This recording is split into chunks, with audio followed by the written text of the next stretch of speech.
सांगा, परिचय सांगा, काय तुमचे नाते आहेत आणि काय अद्याप तुम्हाला आतापर्यंत कळवलं गेलं, काय माहिती दिली गेली त्याबद्दल सविस्तर सांगा. माझं नाव जमुना गोविंद जगदाळे. जे पहलगामचं जे झालं त्यात माझे लहान दीर संतोष जगदाळे आणि त्यांची बायको आणि मुलगी होती. तर दुःखद असं की माझे ते दीर ते नाही येत आता, पण माझी मुलगी आणि जाऊ ठीक आहेत. तुम्हाला माहिती देण्यात आली म्हणजे काय कोणी आरोपी किंवा कोणी पोलिसांकडून वगैरे आणि पार्थिव कधीपर्यंत आणलं जाणार आहे त्याबद्दल काही माहिती? साधारण संध्याकाळी वगैरे आणणार आहे आणि संध्याकाळी म्हणजे तसं फडणवीस सरांनी सांगितलं की लवकर झालं तर आम्ही पाठवण्याचा प्रयत्न करतोय तुमच्या फॅमिलीला, पण अजून प्रोसिजर त्यांची होत असेल त्यामुळे कदाचित संध्याकाळी लगभग 5-6 वाजेपर्यंत कदाचित पार्थिव आणतील. तुम्हाला जी माहिती दिली गेली आहे त्यात नेमकं काय सांगितलं, किती जखमी आहेत, कोण सुरक्षित आहे, सध्या काय तिकडे परिस्थिती आहे? नाही, माझे दीर तर नाहीच आहेत, त्यांना पण त्यांची बायको आणि मुलगी सेफ आहेत, ते त्यांच्या बरोबर येतील पार्थिव बरोबर. फोनवर जेव्हा बोलणं झालं तिकडे परिवारातल्या लोकांसोबत तर तेव्हा काय म्हणतायत परिवारातले सदस्य, काय सांगतायत तिकडे काय परिस्थिती? नाही, माझी जाऊ तर बोलूच शकत नाहीये, तिच्यावर एवढं अचानक तिच्या समोर सगळं झाल्यामुळे.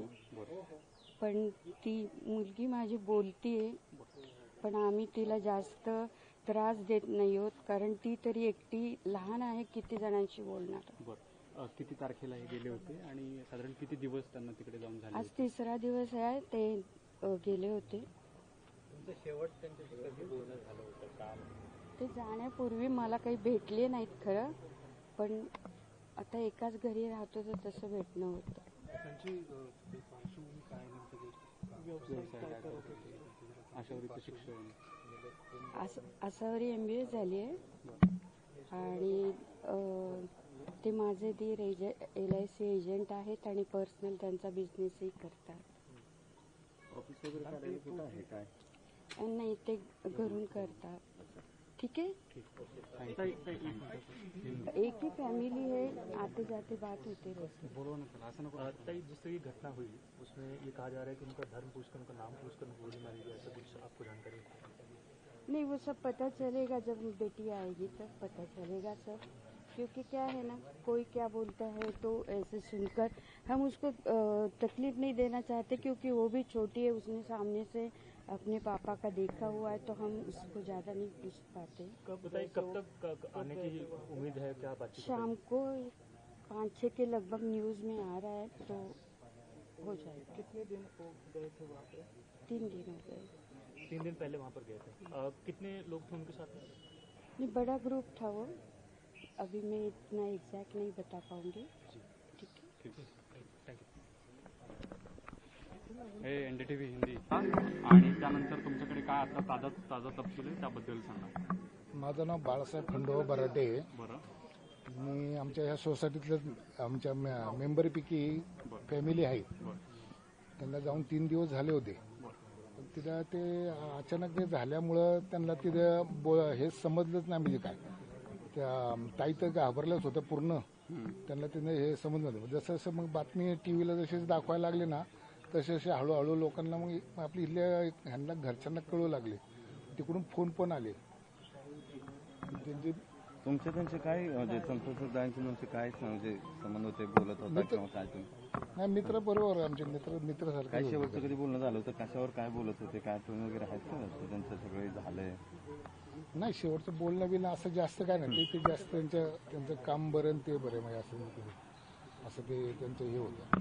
बरं. आता काय माहिती काय काय दुपार 4-5 नंतर देणार आहे म्हणले ते. 4-5 वाजता देणार आहे ते. ठीक. थँक्यू. जवळजवळ आम्ही कॉलनीत बऱ्याच वर्षापासून राहतो इथं. ते आमचे जवळचे संबंध होते. आणि ते रविवारी फिरायला गेले काश्मीरला पहलगावामध्ये. त्यांना ते फिरत असताना तिथं अतिरेकी आले आणि त्याही विचारलं तुम्ही हिंदू आहे का असं त्यांच्या मुलीने सांगितलं आणि विचारलं. त्यांना जाम बोलायला लावलं पण त्यांना ते आले नाही आणि त्याही ते अतिरेकी गोळ्या त्यांच्या छातीवर झाडल्या.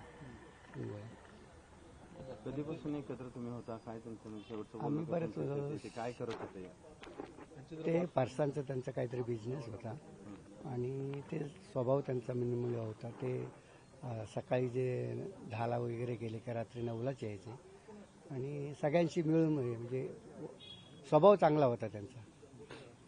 तुम्ही काय करता? हां तुम्ही काय करता? मी आता ऑफिसला जातो. मी पहिला अगोदर बजाज ऑटोमध्ये. हां ते त्यांची मुलगी जी आसावरी त्या आसावरीने आता जे सांगितलं तिथं त्यामुळं आम्हाला ते समजलं. आज जी घटना घडली आहे दहशतवादी हल्ल्यात तुमचाच जवळचा मित्र तुम्ही गमावलेला आहे. काय दुःख आहे एखाद्या अशा हल्ल्यामध्ये आपल्या जवळचा सहकारी जाणं हे कितपत दुःखदायक वाटतं तुम्हाला? ह्या दहशतवादी हल्ल्यात जे आमचं रहिवासी किंवा आमचं जवळचा मित्र गेला आम्हाला खूप दुःख झालेलं आहे. पण अशा गोष्टी घडायला नाही पाहिजेत.